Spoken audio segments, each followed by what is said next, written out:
was the toughest kid in these here parts. He was the master of all martial arts. His hands were fast, his feet were quick. There wasn't a kid he couldn't lick. He was one tough dude, but please take note. He refused to button his overcoat, or wear a hat when the wind blew cold, or put on galoshes when he was told. That sissy stuff, it ain't for me. I wear what I want, I gotta be free. So off he trot into all sorts of weather, the front of his clothes rarely coming together. Stomping through puddles, he scared half the town. But there are some little dudes who he couldn't put down.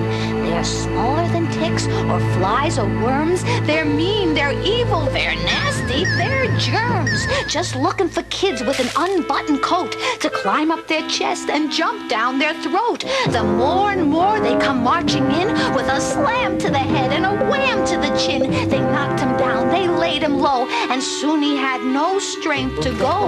The only running he was able to do was from his nose unto his shoes. They squeezed his neck, they clouded his head, and threw him back upon his bed. But how did he take it? I leave it to you. With nose of red and hands of blue, he went, ka-ching, ka-choo. So what if I got a whatty nose? I still ain't wearing all them clothes.